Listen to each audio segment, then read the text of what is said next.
Frack, frack, frack, and drill, baby, drill. He's all in on bringing common sense back to energy. More energy is better than less energy. The U.S. oil industry has become more productive than ever. The long talked about nuclear renaissance is finally going to happen. Okay. Unleash American energy, American entrepreneurship, American innovation. Ladies and gentlemen, please welcome the United States Secretary of Energy, Chris Wright.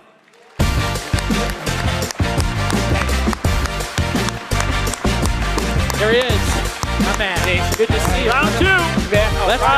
Let's go. Awesome. Good to see you. All right, David. Wow. Well, thanks for putting up with us again. I know that the last time was such a joy for you. That is a joy. It was a joy.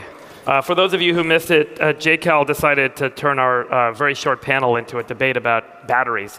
And no, it was solar. Well, the solar, he's like, just throw some batteries on the solar and then it works great. What do you mean? Like, okay. But thank you for being here. Yesterday we were talking about the panel, and Chamath said, why are we talking about nuclear? It's not even real. We shouldn't be doing this, which I think is a really... No, let me be clear. Nuclear is small, it's interesting, but it's the pimple on the dog's ass. And so I just want to give you a statistic and get you to respond to the future state of nuclear in this country. It's, I think, about $4,000 a kilogram for enriched uranium to go into a nuclear power plant.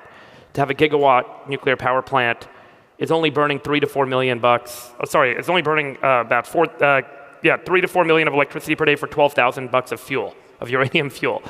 So the incredible production capacity of nuclear is like unmatched with any other energy source. Why does it take so long, and why does it then cost billions of dollars? And you know, when I can turn $12,000 of fuel into $4 million of electricity, what's going on in the structural challenges with scalability of nuclear, particularly in the United States? And why is it not a real path to kind of scalable energy production in this country for us right now?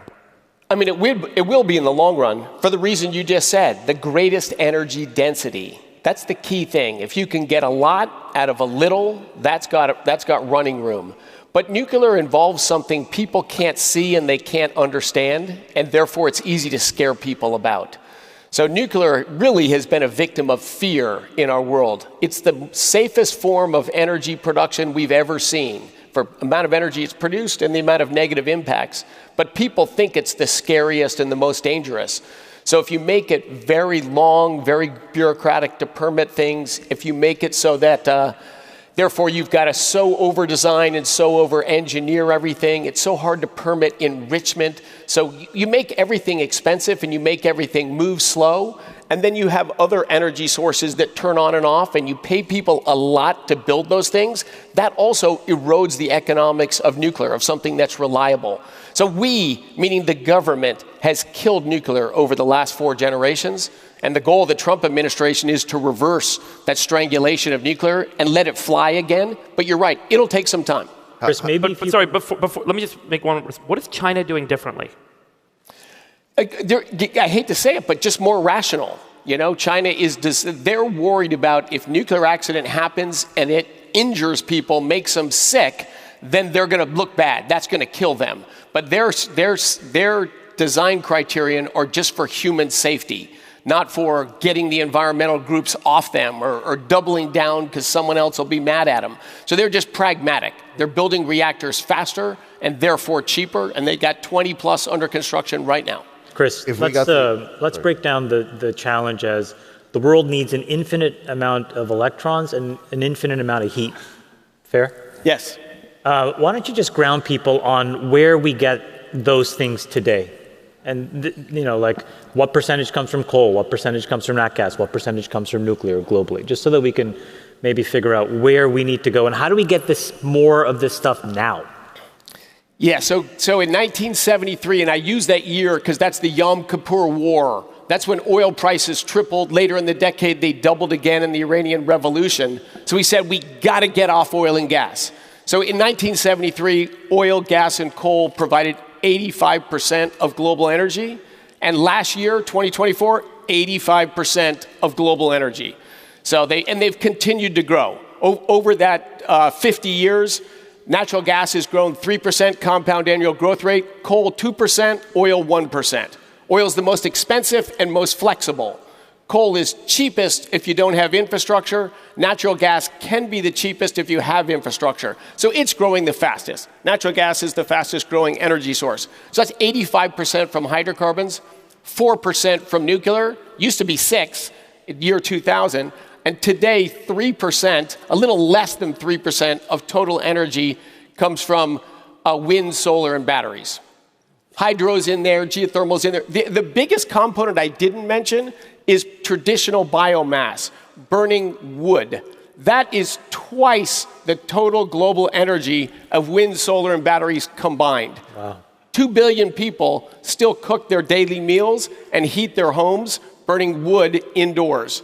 2 to 3 million easily preventable deaths a year to switch out that wood burning and liberation of women with just a simple propane stove. There was a chart that got a lot of distribution on X over the weekend, which was just the rise in electricity prices in the United States.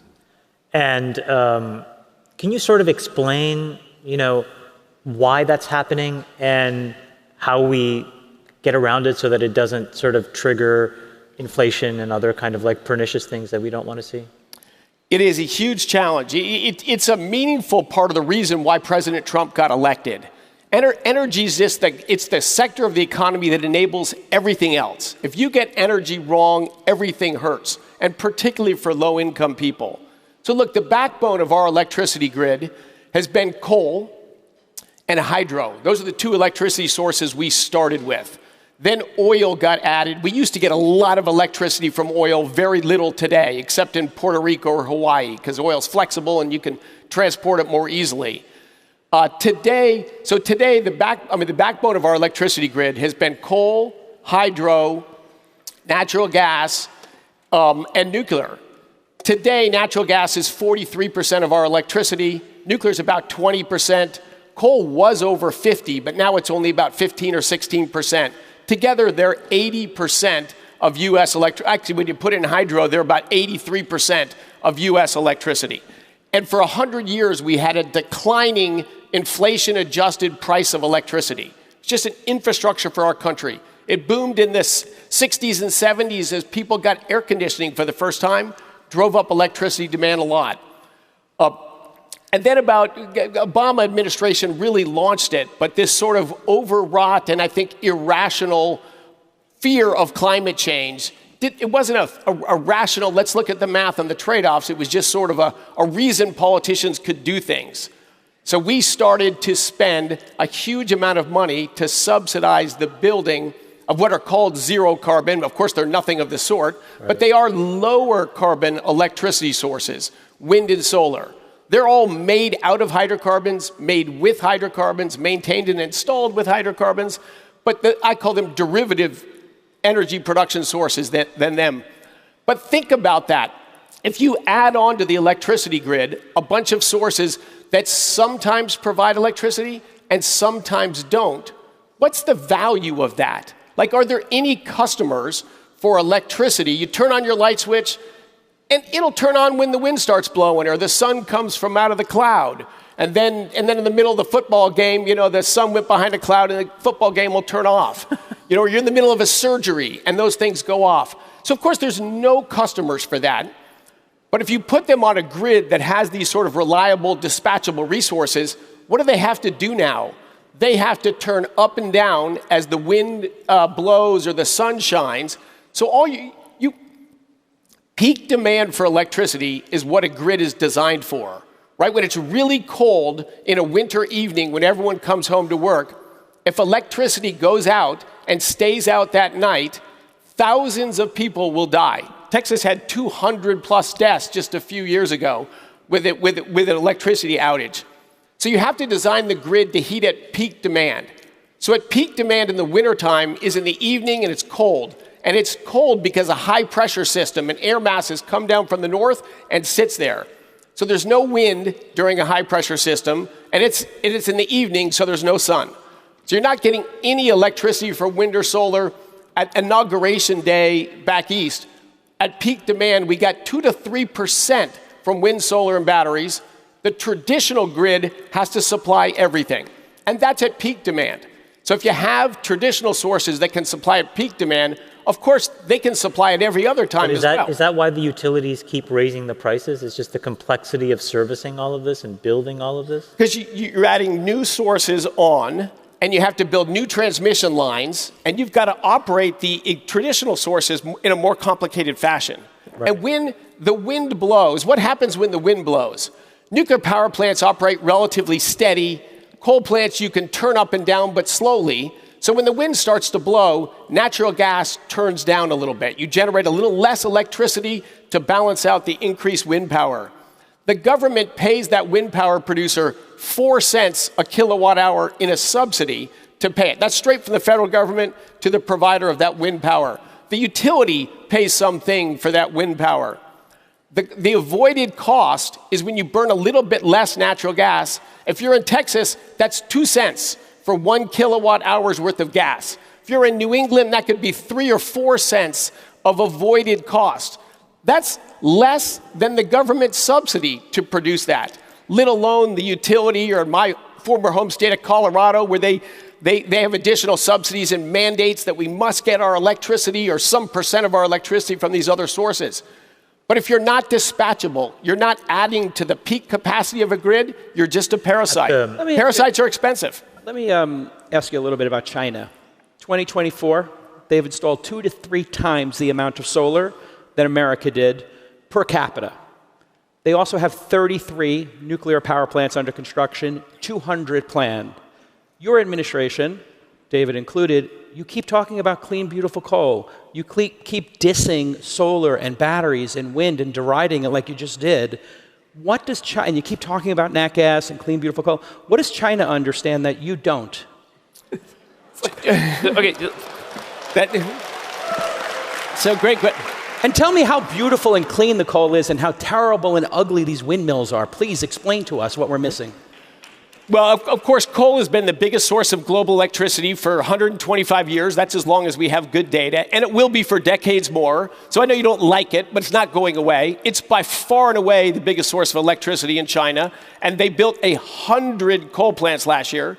They built capacity more than almost every country in the world has, new capacity. So they do build a lot of wind and solar. It's still a very small percent of their energy, just like it is here. But they have an awesome industry of exporting those products around the world. They're over 80% of the solar. No, they don't export much coal at all, actually. Okay. They export solar. Right. They're 80% of the solar supply chain. And think about this. Is that why you guys are down on it, that we would have to buy the solar panels from them? Because it seems like you're looking backwards and China's looking forward. That's where the disconnect is coming for me. But there's no there there. There's no there in solar and batteries, so Elon Musk has it completely wrong. He has a wildly exaggerated view of where solar and batteries will go. And I'd love, if we could make a bet 50 years out, I'll make a bet solar never gets to 10% of global energy. Solar has a future. And so after 30 years of subsidies, maybe it should fly on its own as an energy source. It has roles. There's remote power. In the United Arab Emirates, they're building a firmed 1 gigawatt solar, 8 gigawatts of panels, and a ton of batteries. They've got great sun resources. They have low-cost labor. They can build things there. Solar has a role. But we've had this inflated role that somehow the world is going to run on solar panels. There's no math that shows that'll ever happen. And China doesn't believe it for a moment. But think of the great... Why are they installing 3 times as many as us per capita then? And why are they so effective at installing nuclear power plants? Like, this is what I don't know if you're gaslighting us, no pun intended. And this is just like a Trump MAGA thing where we have to diss natural sources, but do you really want to dig coal out and burn it and pollute the environment that we're giving to our kids? I want energy to better human lives. And the cost and reliability of electricity and energy sources. The other thing we should say, electricity delivers 20% of global energy. Wrap the whole planet in a solar panel, you got 20% of energy delivered. Where's the other 80% going to come from? It's process heat. It's transportation fuels to run jets, to run ships. That's not going to come from solar. But let me ask, maybe we can just get, and I'll follow up on Jason's question. One of the challenges with natural gas, which is actually methane, is that as a greenhouse gas, methane is roughly, call it 80 times more heat capacitive than CO2. So one of the pushbacks on nat gas historically has been if there's even 1% leakage in the supply lines, it's worse than coal or oil or some other sort of hydrocarbon-based fuel source, even though if you have no leakage, it's better. It has probably, half or something of the footprint. But importantly, what's the administration's view on putting carbon into the atmosphere as a cost to society? I don't ask that in an antagonistic way. I'm just like, because I met with a foreign minister from a European nation the other day, a couple weeks ago, and the whole delegation, this was a big topic, like what is the difference between our point of view, which they have, no carbon in the atmosphere, spend all the money to keep that from happening, and our point of view. And I just asked for help level set a little bit on what's the point of view on where carbon goes in the atmosphere over time and how important it is to mitigate that. So like everything else, it's about looking at the facts and the numbers and the data. We don't want to be cute like China. And of course, I think you misunderstand China's plan for wind and solar, but we want to look at the facts. How big of a deal is climate change today? It is a real physical phenomenon. We've raised atmospheric CO2 concentration by 50%. From burning hydrocarbons, from developing a modern world. It's a real thing. It absorbs infrared radiation. It's contributed to some warming. But if you look at the math and the economics of it, it's just not even close to top 10 problem in the world today.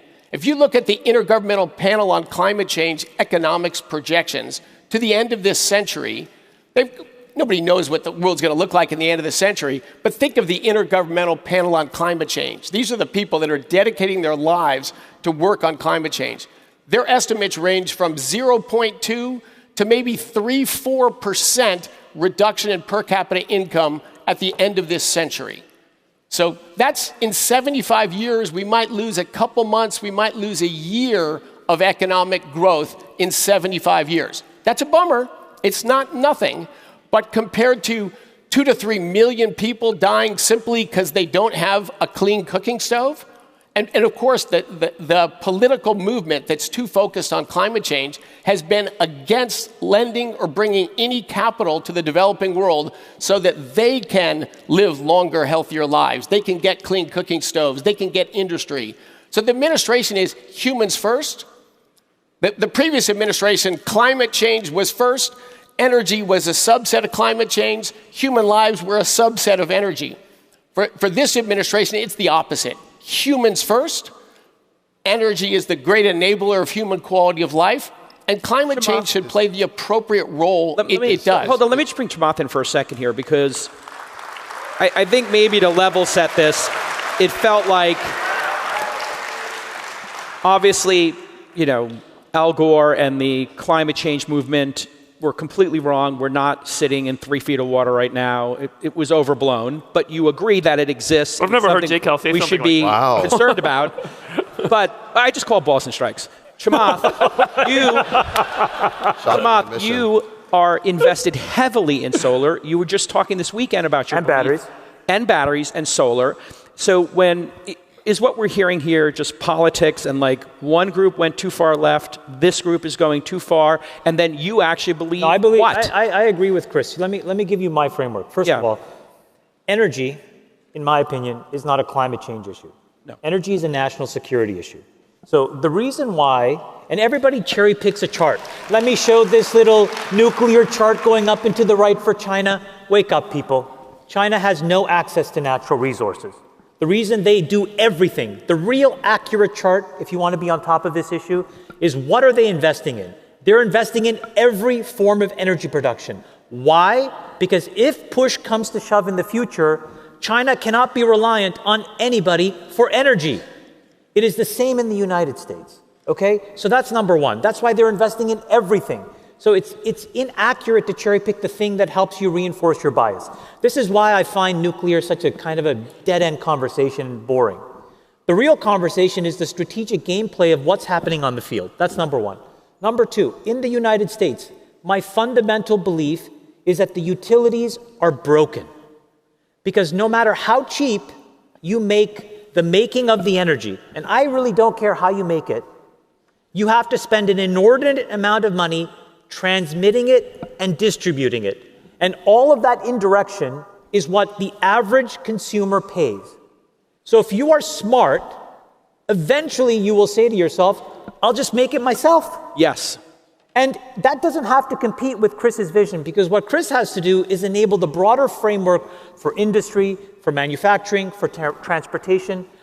We can't do that. My belief is that the largest utility in the United States will be a distributed utility of homeowners. Having that can solar work and very batteries, complementary with Chris. And that means solar and batteries at home, because you're obviously not putting... Yes, because you're not going to put a nuclear reactor Correct. in your daughter's bed. Who's going to do that? So let's stop having this stupid actually, conversation. Nobody's going to do that. Greenberg is an investment in a small modular nuclear Gen 4, and it's going to go in my daughter's... Well, when you put it under your daughter's bed, call me. Okay. And Jay Kell, let me come back on that. Please. I'm not anti-solar. I just sound that way constantly. I just talked the numbers of it. Okay. I worked in solar energy. I bought thousands of solar energy panels to power instruments remotely. I've supported money to bring them to Africa to charge cell phones and bring lights. I'm for all energy sources that better human lives. Okay. But I'm for math. I'm for looking at numbers. And by the way, as a person that's in the solar and storage business, I also like the math. The math before was perturbed. It was uneconomic. You have a lot of people, homeowners, that are going to suffer because they have all of these solar projects that they put on their homes by the shadiest of companies that were subsidized by these things. So as a competitor in the market, the first thing I applauded was get these stupid subsidies away. Let the best companies compete. Yes. Let us win. Yeah. Secretary, let me... Exactly. Let me just change the topic for a minute. The Department of Energy, in addition to being responsible for progressing energy production in the United States and our infrastructure, is also the facilitator, the administrator of all of our national labs. And these labs do some of the most important pure research in the world. We have the world's first cyclotron up at Lawrence Berkeley Lab, where I used to work for a few years. I've worked at a DOE lab. We have, obviously, at Lawrence Livermore, Los Alamos. I mean, there's labs all over the country that are doing pure research that create fundamental breakthroughs that ultimately lead to industrial success for America. This administration's published out of the OMB massive budget cuts to some of this research. How do you address that topic as the Secretary of Energy? How do you facilitate conversation with the White House? And how do you view the importance of this research in the United States? Yeah, so the 17 national labs we have across the country, most of them created soon after World War II. Their original use was the Manhattan Project, win World War II and develop an atomic bomb before Nazi Germany. The greatest group science ever done. Simply phenomenal. I love the 17 national labs around our country. I'm passionate about their value for our country, for their value for the human spirit, what it means to try to probe to understand what's fundamental about nature. What is dark matter? How do neutrinos really behave? We don't have commercial applications for those in the next 5 or 10 years. I take that back. We do have a neutrino application. But I don't believe you have to have immediate commercial applications for the science to be worth doing at our labs. Mm-hmm. They are gems. They are places of scientific discovery. Tons of innovations we use today, MRI machines. Those came out of work done at our national labs. So, yes, I came to Washington. We were collecting $1 in taxes and spending $1.40 for every dollar in taxes. That is a train wreck. I am passionate about shrinking government expenditures. In the one big beautiful bill, we cut over $500 billion of subsidies for energy technologies. I wanted to cut the full $1 trillion, all of them. Not successful in that. But this much smaller amount of money, around $10 billion we spend every year for these 17 national labs, I've been a passionate defender to stop cuts to that. And I think I will succeed at that. That's great. I will succeed at that. That's great to hear. These are critically important. And Chris, and you have members in Congress that support you in that representation. Absolutely. Yeah. And of course, across the administration, you come in, you want to cut everything. I get it. All I'm doing is in my little narrow area of science, technology, and nuclear weapons is saying let's be smart and thoughtful about what we should cut and what we should grow. Chris, very narrow question. Sachs, Sachs, go ahead. Yeah, go ahead. So let's talk about AI data centers for a second. So we know that there's this huge infrastructure investment happening. I think it's been estimated that we're going to need, I don't know, at least dozens of gigawatts of new energy to power these data centers just over the next several years. How are we going to do that? Where is that going to come from? How do you avoid the increase in residential rates because of that? A huge challenge. And David, this problem is going to keep getting worse. We saw retail electricity prices rose 25% during the Biden administration. Wholesale electricity prices rose far more than that, over 50%. So we have done great damage to our electricity grid in the dialogue we were just having. Not that I don't like those technologies, I don't like expensive electricity. It's a challenge. In the fastest growing energy source in the world and the fastest solution we have to power data centers is natural gas. Just by far the cheapest, fastest. Of course, we have supply chain issues with turbines there, but people are ramping up capacity to build those. There's simpler things we can do. There's environmental regulations that peaker gas turbines, they're only allowed to run a certain number of hours in a year. Oh, that's what they're permitted for. We have a natural gas generator, we can burn more gas and generate more electricity cheaply, and we're not going to do it because we had some climate regs that limited that. We can fix problems like that. There's also a bunch of backup generators, not just at data centers, but elsewhere around the world, that can't sell electricity into the grid. They don't have air permits to be regular providers. We don't need more electrons. We need more electrons. We only need more electrons a few hours a year at peak demand. We have slack capacity 98% of the time, huge amount in our grid. So what we need is how, from existing assets, can you hit that peak capacity?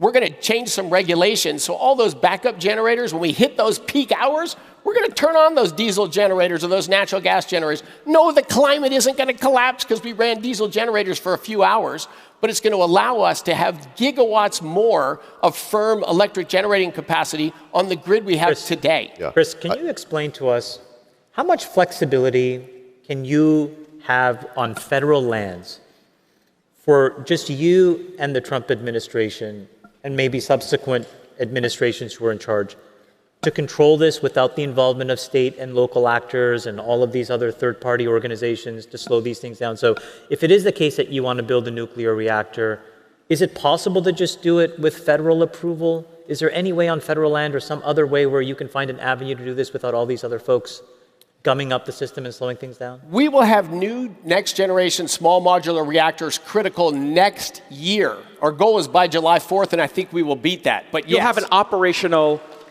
small modular by July next year. By July of next year. It will not be selling electricity into the grid. It will be running on federal land, either at the Idaho National Laboratory. It'll be demonstrating it can sell electricity.